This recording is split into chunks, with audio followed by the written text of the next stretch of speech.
বৌমা শাশুড়ি এই ঝগড়ার প্রধান কারণ হচ্ছে জেনারেশন গ্যাপ, ঠিক কিনা? শাশুড়ি এক জেনারেশনের আর বৌমা আরেক জেনারেশনের। শাশুড়ি ভাবে একরকম, বৌমা ভাবে আরেক রকম। শাশুড়ি চায় বউর উপর খবরদারি করতে, বউ চায় শাশুড়ির উপর খবরদারি করতে। এই ডমিনেটিং এর কারণে কিলাকিলি আছে না নাই? ঠিক না? আমার শাশুড়ি মায়েরা যারা আছেন, প্রথমে শাশুড়ি দিয়ে শুরু করি। আমার মাইকের আওয়াজ যে ঘরগুলোতে যায়, আমার শাশুড়ি মাদেরকে বলবো, বউদের উপর অত্যাচার করবেন না। ছেলেরা প্রশ্ন করে, তোর কাছে তোর বউ বড় না আমি বড়? আছে না নাই? এটা একটা প্রশ্ন হইল। তোর বউ বড় না আমি বড়? দুইজনেই বড়। দেখ, ছেলে সুন্দর উত্তর দিছে, আমার কাছে ভালো লাগছে উত্তরটা। শুন, এক মা প্রশ্ন করছে, তোর এতদিন আমি লালন পালন করে বড় করলাম, জীবন যৌবন তোর জন্য শেষ করলাম, আজকে বউ পাইয়ে বউ তোর আপন হয়ে গেল। এবার ছেলে উত্তর দিচ্ছে, মা, আমার পক্ষ থেকে মা ডাক শোনার জন্য তুমি কি কষ্টটাই না করছো জীবনে।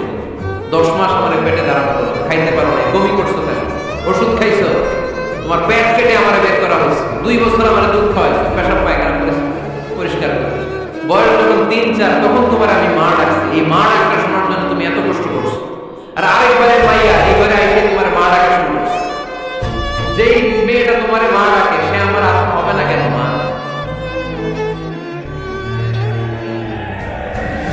ঠিক কিনা? এই মা ডাক শোনার জন্য তুমি এত কষ্ট করলা, আমার লালন পালন করলা, 10 মাস পেটে ধরলা, পেশাব পায়খানা পরিষ্কার করলা, এরপরে মা ডাক শুনতে পারছো। আর আরেকবারে মেয়ে জানা নাই চিনা নাই এসেই তোমার ডাকা শুরু করছে মা। তো যে আমার মা ডাকে তার স্থান তো আমার বলে যায়, ঠিক কিনা? শাশুড়ি আম্মারা যারা আছেন, প্লিজ বৌমাদেরকে কষ্ট দিয়েন না। অনেক শাশুড়ি আছে পান থেকে চুল খসলে রেগে যায়, পদে পদে স্ত্রীর ভুল ধরে, বউয়ের ভুল ধরে। আছে না নাই? এটা করবেন না। সে তো নতুন, আপনার অনেক এক্সপিরিয়েন্স হতে তার সময় লাগবে, তাকে সময় দিন, তাকে ভালোবাসুন, ঠিক কিনা? না বুঝে সামান্যতে বৌমারে বদদোয়া দেয়, এরকম আছে না নাই?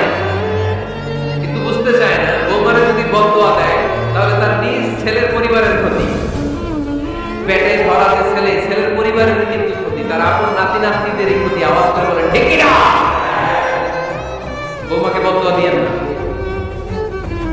বৌমাকে নিজের মেয়ের মতো দেখবেন। সমাধান আমি দিচ্ছি, কেমন দেখতে হবে? নিজের মেয়ের মতো। নিজের মেয়ে সকালে ঘুম থেকে ওঠে 11টা, এটা সমস্যা নাই। বৌমা কেন উঠলো না, ওইখানেই ঝামেলা। আছে না নাই?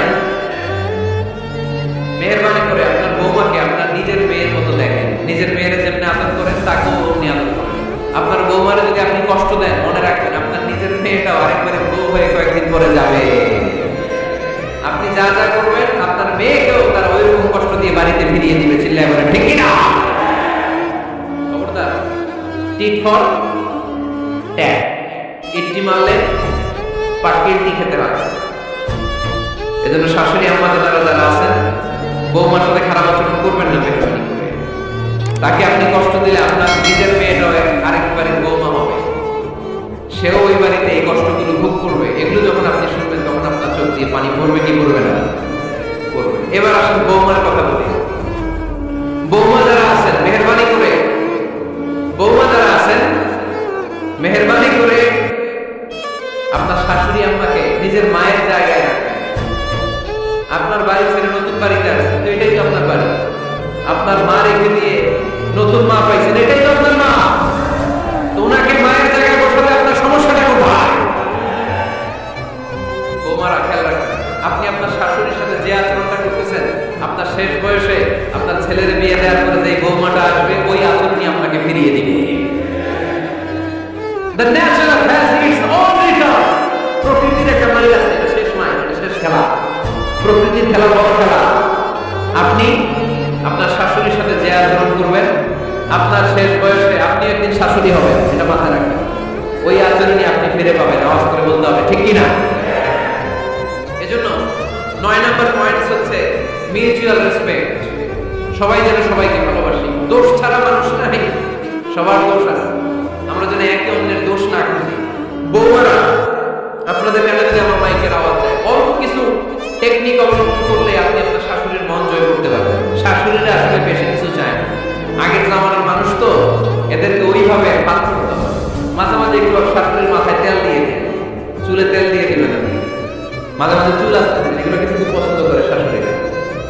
ওনার প্রেশারটা একটু মেপে দিবেন, ডায়াবেটিক্সের ওষুধটা খাইলো কিনা সময় মতো খোঁজ দিবেন, কি পছন্দ করে খেতে একটু রান্না করে দিবেন।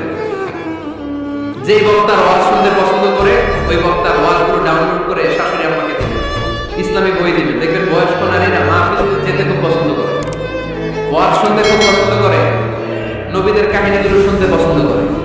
বসায় বসায় একটু কাহিনীগুলো শোনাবেন, বাইরে বেরোতে জিজ্ঞেস করেন আম্মা আপনার কিছু লাগবে কিনা। আর একটা টিপস আছে, চুল যখন আসবে না, শাশুড়ির মাথা যখন তেল দিয়ে দিবেন, তখন অতীতের কথা জিজ্ঞেস করেন, দেখবেন অতীতের স্মৃতিতে হারিয়ে গিয়েছে আপনার শাশুড়ি।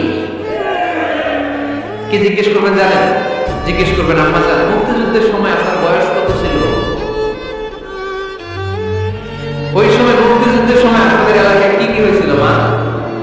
আরেকটা প্রশ্ন করবেন, মা বিয়ের সময় আপনি কেমন ছিলেন? ওই দিন দেখবেন বুড়ি আর বুড়ি নাই, জোয়ান হয়ে গেছে। ওই দিন বলবেন মা আমি অনেক সুন্দরী ছিলাম, আমার মাথায় অনেক চুল ছিল, আজকে নাই।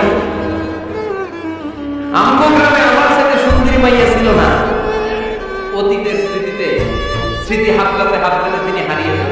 জিজ্ঞেস করবেন যে মা শীতকালে আপনাদের দেশে কি পিঠা বানাতেন আপনি যখন ছোট ছিলেন, আপনার বাচ্চা তারা কি করতো? এগুলো জিজ্ঞেস করলে উনি স্মৃতির পাতা হাতলাতে চোখ দিয়ে দাঁড় করে ওনার পানি ঝরতে শুরু করবে। আপনার জায়গায় ওনার হৃদয়ের মনি কোথায় এমন জায়গায় পৌঁছবে, আপনাদের ছাড়া উনি কিছুই বুঝবে না। বৌমারা, এই অল্প কিছু টিপস অবলম্বন করে আপনারা আপনাদের শাশুড়ির মনকে জয় করতে পারেন। শাশুড়ি বৌমার দ্বন্দ্ব আমরা চাই না, আমরা চাই শাশুড়ি বৌমাকে নিজের মেয়ের মতো জানে, আর বৌমা শাশুড়িকে আমার মায়ের মতো ভালোবাসে, ঠিক কিনা? এই মিউচুয়াল রেসপেক্টই পারে শাশুড়ি বৌমার দ্বন্দ্বকে দূর করতে, ঘরটারে শান্তির টুকরা বানাতে আওয়াজ করে বলেন ঠিক কিনা?